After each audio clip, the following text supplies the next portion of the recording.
بسم اللہ الرحمن الرحیم ایاک نعبد و ایاک نستعین۔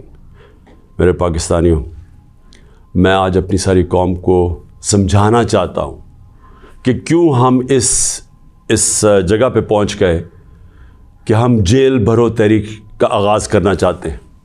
اس کی کیا وجہ ہے؟ دیکھیں، ساری دنیا میں قومیں کسی قانون کے تحت چلتی ہیں۔ قانون کیا ہوتا ہے؟ وہ آئین فیصلہ کرتا ہے کہ کیا قانون میں جائز ہے اور کون سی چیز ناجائز ہے۔ جب سے یہ امپورٹڈ حکومت آئی ہے، اس ملک کے آئین اور قانون کی دھجیاں اڑائی گئی ہیں۔ حالات یہ ہیں کہ عدالتوں کی بھی باتیں، ان کے احکامات نہ پولیس سنتی ہے نہ یہ ریاست سنتی ہے۔ میں آپ کو مثال دیتا ہوں کہ ابھی حال ہی میں جب یہ امپورٹڈ حکومت بھاگ رہی تھی اسلام آباد کے لوکل گورنمنٹ الیکشن سے، تو عدالت نے کہا کہ فوری طور پہ ڈیٹ دو، بلکہ انہوں نے تو کہا کہ 48 گھنٹے میں کرواؤ۔ ابھی تک کوئی مہینہ ہونے لگا ہے تقریباً، ابھی تک الیکشنز نہیں ہوئے۔ اس کے علاوہ جس طرح فنڈامنٹل رائٹس، جو بنیادی حقوق، جو ہمارا آئین ہمیں ہمارے بنیادی حقوق کی حفاظت کرتا ہے، حالات یہ ہیں کہ لوگوں کو اٹھایا جاتا ہے۔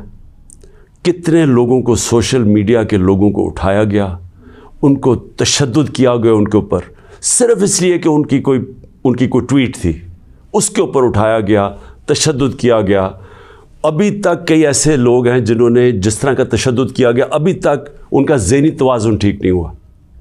اعظم سواتی، کون سا آئین، کون سا قانون اجازت دیتا ہے کہ ایک ٹویٹ کے اوپر ننگا کر کے اس کے اوپر تشدد کیا جائے، اور پھر جب وہ پھر سے اس کو جیل میں ڈالا جاتا ہے اور پھر اس کو کوئی 30 اس کے اوپر FIR کوئی بلوچستان سندھ میں کی جاتی ہے۔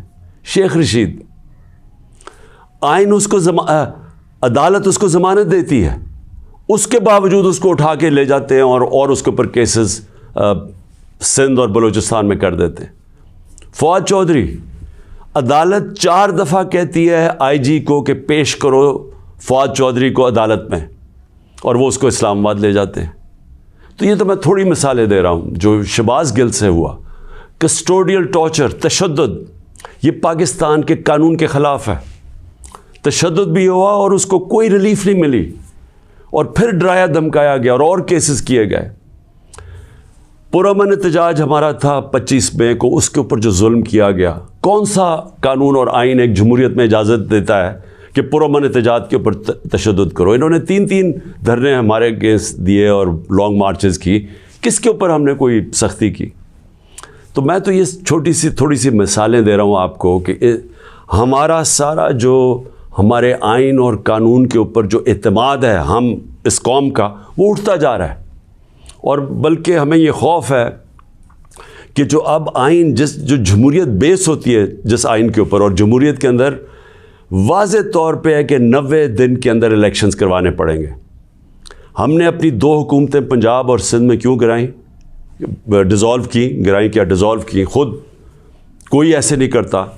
ہم نے صرف آئین کو سامنے رکھ کے کی کہ ہمیں جب پتہ تھا کہ 90 دن کے علاوہ آپ آگے نہیں جا سکتے، تو ہم نے اس کو سامنے رکھ کے الیکشنز کی طرف گئے، اس لیے کہ ملک ایک بہت بڑے بحران کا شکار ہے، ایک پولیٹیکل انسٹیبلٹی کا شکار ہے، اور جب تک اس ملک میں سیاسی استحکام نہیں آتا، ہماری معیشت نہیں ٹھیک ہونے لگی۔ تو ہم نے قربانیاں دی 2 گورنمنٹس کی، جو تقریباً 66% پاکستان ہے، صرف اس لیے کہ آئین 90 دن میں الیکشن کرواتا ہے۔ ابھی تک کتنے دن ہو گئے ہیں؟ 20-25 دن ہو گئے ہیں، ابھی تک کوئی ڈیٹ نہیں ملی۔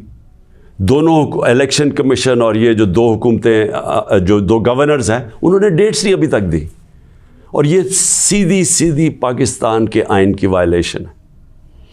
اور اگر یہ 90 دن سے آگے جاتے ہیں تو آئین بڑا صاف ہے اس میں کہ آرٹیکل 6 لگے گا۔ یہ ساری قوم اب دیکھ رہی ہے پاکستان کی عدالتوں کی طرف، اور میں یہ واضح کرنا چاہتا ہوں، یہ وہ پاکستان میں وقت آ گیا جو جسٹس منیر مومنٹ ہم کہتے ہیں، کہ ایک دفعہ ڈاکٹرن آف نیسیسٹی کے تحت ہماری جو اس قوم کا ڈاؤن سلائڈ شروع ہوا ہے، جو نچلا سفر شروع ہوا ہے، وہ جو فیصلہ تھا کہ ڈاکٹرن آف نیسیسٹی کے تحت آئین کو پیچھے ہٹا کے ہم نے طاقت کے ساتھ ہماری عدالتیں گئی. تو آج بھی وہی وقت ہے, سارا پاکستان دیکھ رہا ہے, ٹائم بدل چکا ہے.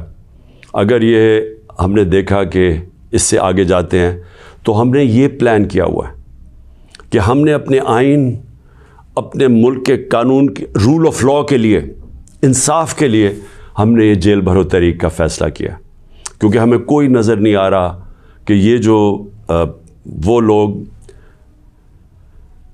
جن کی پر کرپشن کے کیسز, انٹرنیشنل انکشاف ہوتا ہے پینما کا, جس میں پتہ چلتا ہے کہ مریم نواز 4 مہنگے ترین لنڈن کی اپارٹمنٹس, جو کہ لنڈن کے سب سے مہنگے علاقے میں, اس پینما کے انکشاف میں پتہ چلتا ہے کہ اصل مالکہ ان کی مریم نواز تھی.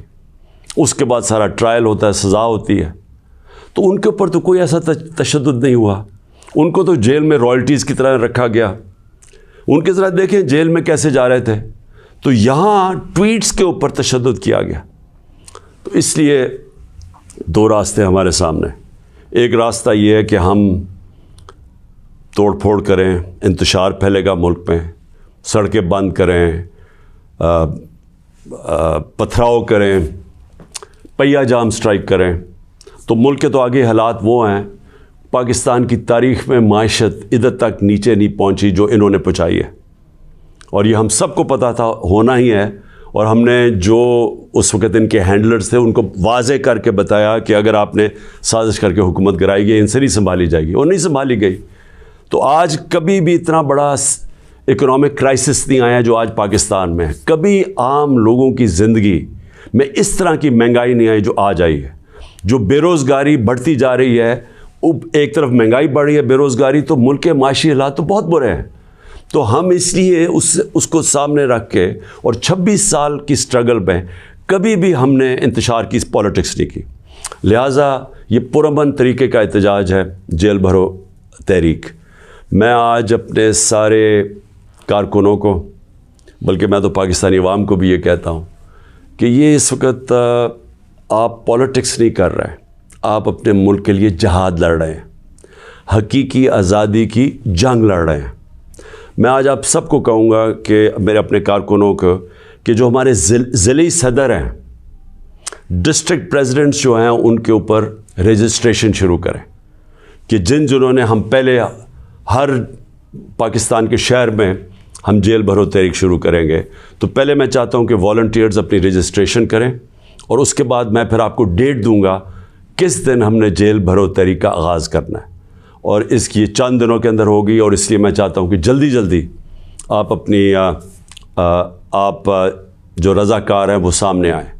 اور انشاءاللہ میں یہ سمجھتا ہوں کہ یہ جو ہماری تحریک ہے, اس سے ہم وہ چیز حاصل کرنا چاہتے ہیں جو پاکستان کو ایک حقیقی آزادی بھی دے گا, اور حقیقی آزادی کا مطلب حقیقی جمہوریت وہ بھی دے گا. اور وہ انشاءاللہ وہی ایک پاکستان کو ایک وہ جمہوریت جدھر رول آف لاء ہے, جدھر قانون کی حکمرانی ہے, وہی پاکستان کو اس دلدل سے نکالے گا. شکریہ.